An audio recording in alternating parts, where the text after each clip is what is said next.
जय कलिंग जी, जय श्री राम, जय माँ भवानी। मित्रों, विग्रहराज चौहान जिन्हें बीसल देव कहा जाता है, उन्होंने अनेक अद्भुत कार्य किए। उसमें से एक था, उन्होंने एक अपने शासनकाल में एक गुरुकुल का निर्माण कराया। उस गुरुकुल में 10,000 शिष्य पढ़ते थे। और उस गुरुकुल का तर्ज कैसा था? हमारे नालंदा विश्वविद्यालय और विक्रमशिला विश्वविद्यालय और अनेक प्राचीन विश्वविद्यालय थे, उस तर्ज का था वो। लेकिन पृथ्वीराज चौहान मोहम्मद गोरी से परास्त होने के बाद उनके पुत्र गोविंदराज गद्दी पर बैठे। लेकिन पृथ्वीराज चौहान के छोटे भाई हरिराज चौहान ने उन्हें हटा दिया। वे रणथंभौर चले गए गोविंदराज। फिर यहाँ हरिराज चौहान का राज्य हुआ, शासन हुआ। तो हरिराज चौहान को कुतुबुद्दीन ऐबक ने परास्त कर दिया। फिर अजमेर पे कुतुबुद्दीन ऐबक का शासन हुआ। तो उसने सर्वप्रथम कार्य किया, इस गुरुकुल को उसने तोड़वा दिया। इस गुरुकुल को तोड़वाने, इतना भव्य गुरुकुल था कि इस गुरुकुल को तोड़वाने में उसे 2.5 दिन लगा। 60 घंटे तक इस गुरुकुल पर हथौड़े और छेनी चलते रहे। इसीलिए इसे 2.5 दिन का झोपड़ा कहा जाता है। लेकिन हमें ये बताया जाता है कि ये 2.5 दिन का झोपड़ा किसने बनवाया। तो ये बताया जाता है कि 2.5 दिन का झोपड़ा हमें कुतुबुद्दीन ऐबक ने बनवाया। लेकिन ये नहीं बताया जाता कि ये 2.5 दिन उसे तोड़ने में लगा, बनवाने में नहीं।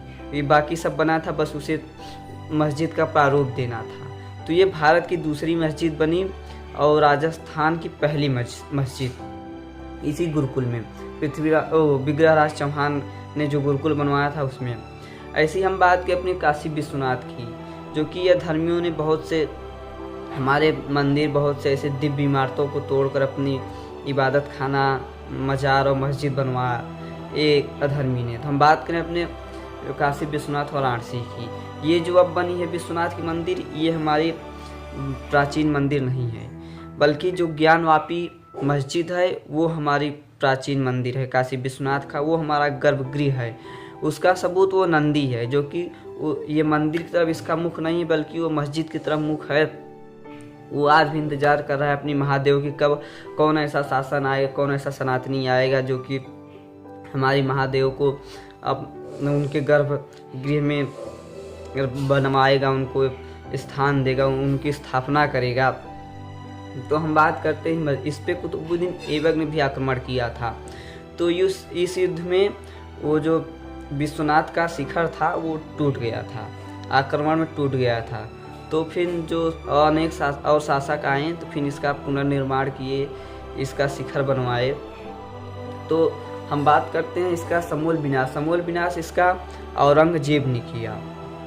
हम बता दें, एक ऐसा अकबर ही शासक था जिसने कहा था कि आप मंदिर बनवा सकते हैं अपने ढंग से, अपने तरीके से। लेकिन वो भी उसमें सरकारी धन या फिर सरकारी संपत्ति नहीं, उसमें कोई भी सरकारी संपत्ति नहीं लगेगी, उसमें कोई भी आपको जो कि वो होता है दान या फिर कुछ दिया नहीं जाएगा, आपकी सहायता नहीं किया जाएगा, आप अपने धन से बनवाइए।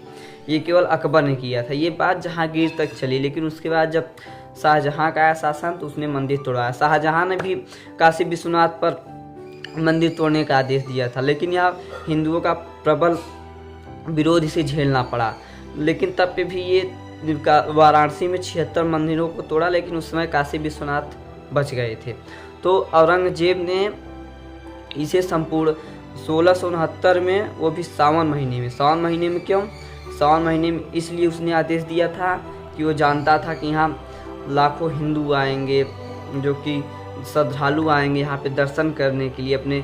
तो उसने कहा था कि ये काफिरों का धर्म स्थल है, इसे तोड़ दिया जाए, इसे संपूर्ण इसका विनाश कर दिया जाए। तो उसने सावन महीने में अपना जो कि वो मुगलिया सल्तनत का ताकत दिखाना चाहता था, हिंदुओं में वो खौफ पैदा करना चाहता था कि मैं तुम्हारे ईश्वर के धर्म स्थलों को मैं तोड़ सकता हूँ, तो मैं कुछ भी कर सकता हूँ। तो उसने सावन के महीने में, जो कि लाखों बख्तरबंद सैनिक आए, तोपें आई, तो उसे पूरी तरह नहीं ढाया गया, बस उसका जो दीवार था, उसका छत था, उसका जो शिखर था, वो सब, क्योंकि उसका जो पिलर था उसे तो उसको मस्जिद बनाने में उपयोग में लेना था, इसलिए उसे पूरी तरह नहीं ढाया गया। तो हम बता दें कि जो इसकी जो कि भव्यता थी, इसकी जो ऊंचाई थी, 2.5 फीट काशी विश्वनाथ की ऊंचाई थी। और इसके अंदर जो कि पत्थर की महादेव की मूर्ति थी, प्रतिमा थी, वो 120 फीट ऊंची थी। तो इसके दरवाजे पे पहला तोप लगा दिया गया। पहला विस्फोट इसके काशी विश्वनाथ के दरवाजे पर हुआ, जो कि उसका दरवाज़ा दीवार से टूट गया। तो फिर न उस जो कि काशी विश्वनाथ का शिवलिंग था वो दिखाई दिया। तो मुगल जो थे काशी विश्वनाथ शिवलिंग पर टूट गए। क्यों टूट पड़े? क्योंकि औरंगजेब का आदेश था कि काशी विश्वनाथ का जो शिवलिंग है उसे सबूत सहित जो लाएगा उसे सर्फियों और सोनों से तौल दिया जाएगा। क्यों? वो क्या करता काशी विश्वनाथ के शिवलिंग को, वो जो मस्जिद बनाता उससे सीढ़ियों में उपयोग करता कि वो उस शिवलिंग पर पांव रखकर उस मस्जिद के अंदर जा सके, नमाज अदा कर सके। तो ऐसे धर्मियों ने ऐसे बहुत से हमारे 30,000 मंदिरों को तोड़ा, जो कि ऐसे हमारे देव प्रतिमाओं की इन्होंने सीढ़ियाँ बनाई, हमारे शिवालयों के शिवलिंग को इन्होंने अपनी मस्जिदों के सीढ़ियों में लगवाया। तो इसने समूल विनाश कर दिया। तो उसमें इसने मस्जिद खड़ी गई। तो जो भी आज भी वहाँ का जो कि दिखाई देता है, हमारे मंदिर के कुछ भाग जो कि बचे हैं, अरे पूरा तुड़वा दिए होते, क्यों थुकवाने के लिए, क्यों दिखाने के लिए बचाए रखे हो, तो उसमें मिलता है अवशेष। अब हम बात करते हैं हमारे मथुरा के केशव देव का मंदिर था। जो केशव देव का मंदिर था उसको भी औरंगजेब ने तोड़वा दिया था, लेकिन यहाँ पे गोकुला जाट ने इसका विरोध किया था। जो कि गोकुला जाट ने किसानों का समूह बनाकर एक सशक्त सेना तैयार किया था, छोटी सी मुट्ठी भर सेना इसने तैयार किया था।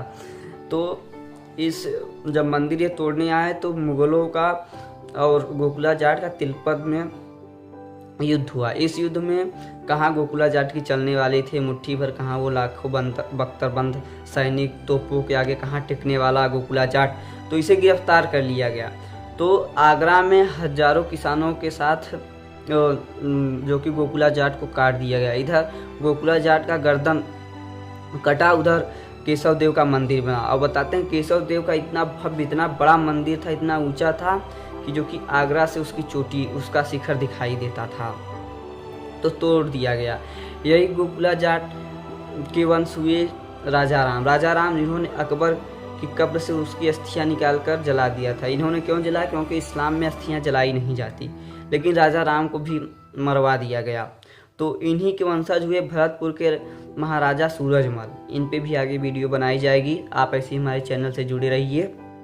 हाँ, तो बता देते हैं महाराजा सूरजमल, जिन्होंने 3 बार दिल्ली को जीता, 3 बार जिन्होंने दिल्ली को टहला दिया था, जिन्होंने मुगलों को उन्हीं के ही घर में 40 दिनों तक कैद किया था।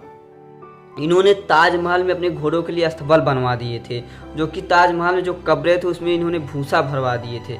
और इन्होंने तब अपने पूर्वजों के प्रतिशोध लिया जब इन्होंने लाल किला जीता। तब इन्होंने बदला लिया अपने पूर्वजों का, जब इन्होंने लाल किला जीतकर उसे गंगा जल से पूरा धुलवाया था। ऐसे थे महाराजा सूरजमल। इन पे भी आगे वीडियो बनाई जाएगी, आप लोग ऐसे ही जुड़े रहिए चैनल से।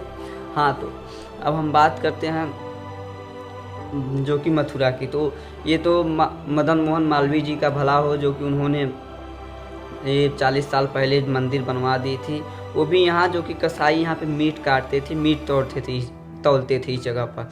तो इन्होंने जो कि मथुरा के पहलवान थे उन्हें इकट्ठा किया, और पहले यहाँ राजा थे, तो इन्होंने पट्टा लिया, उस जगह को पट्टा लिया। तो इन्होंने रातों रात वहाँ से उनको मारकर भगाया और इन्होंने मंदिर बनवाई। लेकिन हमारी सहिष्णु देखिए कि हमने मस्जिद से एक भी इंच ऊंचा नहीं किया अपने मंदिर का शिखर, इसलिए क्योंकि हमारे भाइयों को बुरा लग जाएगा।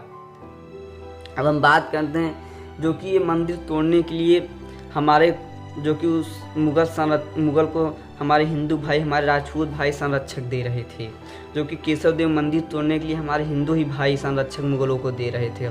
आपको बता दें कि वो जयचंद ही था जो मोहम्मद गोरी से जाकर मिला था, जो कि पृथ्वीराज चौहान को परास्त किया था। वो भगवान दास ही था जो कि अकबर ने चित्तौड़गढ़ में 30,000 निरपराध आम आदमी को कत्लेआम करने का आदेश दिया था। वो कत्ल करने वाले हिंदू ही थे, राजपूत ही थे। वो हल्दी घाटी में लड़ने वाले राजपूत ही थे, राजपूत के खिलाफ। और हम बता दें जय सिंह मिर्जा जो कि छत्रपति शिवाजी को पकड़ने वाले वो जय सिंह मिर्जा ही तो था, जिसने मराठाओं के गांव फूंक दिए थे, जिसने मराठों के धर्म स्थलों को नष्ट कर दिया था। वो हिंदू ही तो था, वो एक राजपूत ही था।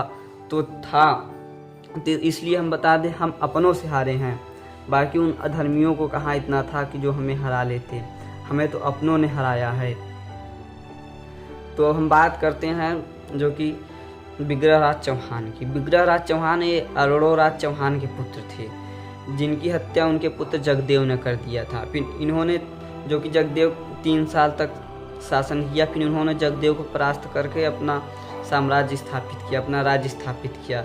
इन्होंने 1558 से 1563 तक राज किया, जो कि बहुत अल्प रहा, लेकिन ये बहुत बड़े बड़े कार्य किए इन्होंने।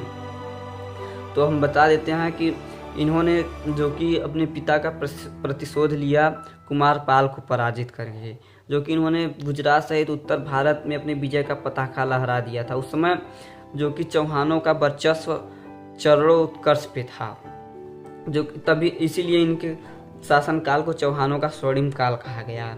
और यहाँ तक कि 1163 में दिल्ली में एक शिलालेख मिला है, उसमें लिखा है कि विग्रहराज चौहान ने इस भारत भूमि से, इस भारतवर्ष से तुर्कों को मारकर भगा दिया था, काट कर भगा दिया था।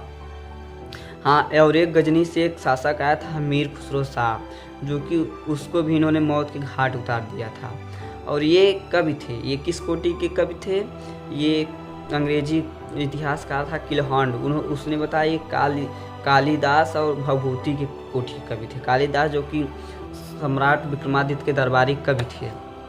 तो इन्होंने एक नाटक लिखा, हरकेली नाटक, जो कि आज बॉलीवुड, हॉलीवुड और भोजपुरी फिल्म बनाई जाती है, तो इसे हमारे काव्य में नाटक कहा जाता है। तो उन्होंने एक नाटक लिखा हरकेली, जो कि आज से 900 साल पहले। तो उसमें क्या था? उसमें यह था कि अर्जुन तपस्या कर रहे थे वरदान पाने के लिए सच, क्योंकि उस समय महाभारत का युद्ध होने वाला था। तो एक सुअर आया जो कि उनके बगल से गुजरा, तो उनकी तपस्या भंग हुई। उन्होंने देखा एक सुअर, तो उन्होंने तुरंत अपना बाण उठाया, धनुष उठाया, उस सुअर को मार दिया। तो वो देखे कि बाद में कि इसको 2 तीर लगा, वो आश्चर्य रह गया कि मैंने तो एक ही तीर मारा। तो एक शिकारी है, उसने कहा मैंने एक तीर मारा। तो इसी में झगड़ा हो गया कि नहीं, पहले मैंने मारा, पहले मैंने मारा। इसी बाद विवाद में युद्ध होने लगा, बहुत भयंकर युद्ध हुआ। और वो शिकारी कोई और नहीं, महादेव थे। बहुत भयंकर युद्ध हुआ दोनों में। तो फिर इतना तेज युद्ध हुआ कि जब तक, और महादेव के आगे कहाँ अर्जुन की लगने वाली थी, जब तक अर्जुन अपने कमान से तीर निकाल दे, जब तक धनुष को चढ़ाते, तब तक इनको क्षतिग्रस्त कर जाता था महादेव का बाण। तो ये धनुष रखकर बड़े सोच में पड़ गए कि इस पृथ्वी पर केवल 2 ही ऐसे वीर हैं जो कि हमें परास्त कर सकते हैं, एक पितामह भीष्म, एक इनके गुरु द्रोण। तो इन्होंने कहा कि बस 2 ही ऐसे हैं जो हमें परास्त कर सकते हैं, या फिर आप स्वयं महादेव। ये जान गए अर्जुन के महादेव थे। तो जो महादेव और अर्जुन का जो वार्ता हुआ, वो उन्होंने इस नाटक में, इस हरकेली में वही इन्होंने दर्शाया है, वही बताया है, वही इस नाटक में इन्होंने लिखा है। अब अगले जो कि अब इसके बाद आएंगे विग्रहराज चौहान, सोमेश्वर चौहान, जो कि पृथ्वीराज चौहान के पिताजी। उसके बाद सम्राट पृथ्वीराज चौहान आएंगे। आप ऐसे ही जुड़े रहिए हमारे चैनल से। अभी तक आपने चैनल को सब्सक्राइब नहीं किया, चैनल को सब्सक्राइब कर लें और बेल पर क्लिक करके ऑल को प्रेस कर दीजिए। और अगर इसमें ऐसा लगा हो कि हमारे हिंदू भाइयों तक, जो कि ऐसा कुछ हो कि जो कि हमारे हिंदू भाइयों तक पहुँचे, तो इस वीडियो को शेयर करें ज़्यादा से ज़्यादा और लाइक करें, और हर हर महादेव कमेंट ज़रूर करिए, इससे हमारा उत्साह बढ़ता है। ये आप सबके लिए तो हम बना रहे हैं, अपने हिंदू भाइयों के लिए बना रहे हैं। और वीडियो और सब जो कि नोटिफिकेशन पाने के लिए आप हमारे चैनल को सब्सक्राइब कर दीजिए, जो कि सबसे पहले आप तक नोटिफिकेशन पहुंच जाए जो भी वीडियो बने। तब तक के लिए जय एकलिंग जी, जय माँ भवानी, जय श्री राम मित्रों। बाकी वृत्तांत अगले अंग में।